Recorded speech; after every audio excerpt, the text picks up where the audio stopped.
I'm Alex Paulton. I'd like to welcome you to another episode of Talking Timepieces, where we talk about watch collecting and horology. Today, I am at Geneva Watch Days, and I'm talking to the founder and CEO of Code 41, Claudio D'Amore. And what a romantic last name. Yeah. So thanks for letting me come up and talk to you about watches. You're welcome. It's very nice that you came to our little booth in Geneva Watch Days today. Well, you know, something I've been telling my audience for quite a while is the microbrands are bringing the fun back to watchmaking. You know, mechanical watches had to go upmarket to save themselves during the quartz wars, but that created this whole luxury, bloated watch group, you know, people wearing the watches as much for the value as for why they're wearing the watch. And brands like Code 41 are bringing back the fun, the excitement, the interesting aspect of watch collecting. Yes, this is what we try to do actually, because there is so many watches out there that in some ways we need to be a bit different. We need to see what could be made. This is where we try to go. Well, you know, one of the things about Code 41 is you have such striking, bold visuals, very sharp, angular skeletonization, bold colors, some very sharp-looking pieces. What was the motivation behind that? There is a love for watchmaking, for the mechanical aspect of the watchmaking. So my first idea of the first models was to say, let's try to put the maximum of mechanic visible. So then you get, of course, to skeletonized watches. But this was not enough, because what I liked is this machined feeling, and the fact that you can have it a bit like a sculpture, 3D sculpture. I don't like when it's too flat, you know. So this is why we have these angled shaped bridges that we work with 3D levels, because in the end, for me, it becomes like a 3D mechanical sculpture, and try to make them like an architecture, so it has to be interesting when you redesign them.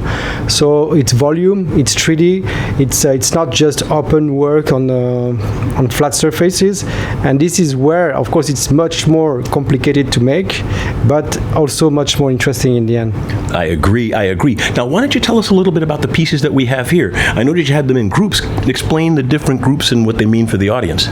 Yes, because when you're a new brand, you start, so you of course use standard movements, and this is the first category that we have. We have standard movements that will be actually already skeletonized movement, but then on top of it, we will add these layers of dial layer that will be like part of the mechanism, even if it's not functionally connected, but visually it brings the feeling that it comes from the movement. So at least you can get a good mechanical effect, but without developing a new movement. So this was the beginning. We start with this kind of pieces, and then the price range is of course also better, because you are around 2,500. No, a good basic 100. 2,500. But 2,500 is a good basic price point for a quality watch. I think so, yeah. I think in the end, because also we are a brand which historically we started online, and then we are still online, so we build a community.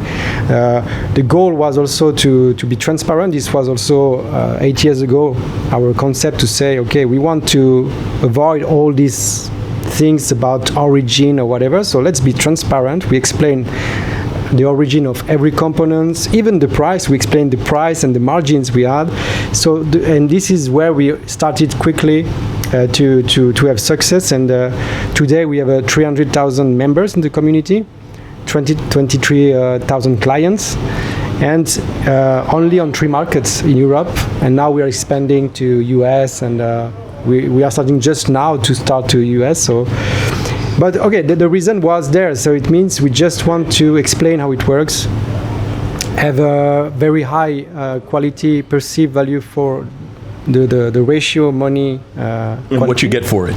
Exactly, and this is where it started. Then, of course, what is beautiful about watchmaking is to go into the movement.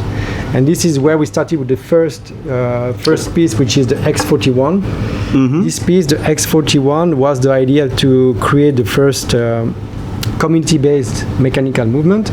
And we went from scratch. We said, okay, let's now create a movement that is going to be the Code 41 movement. It's called X41. And we launched it with the community. We made some voting. And this is where I think it's even more exciting, because it's not only a standard movement and then you just add a dial. You are really into the movement, and you are sculpting the bridges to create something very special. Very nice, very nice.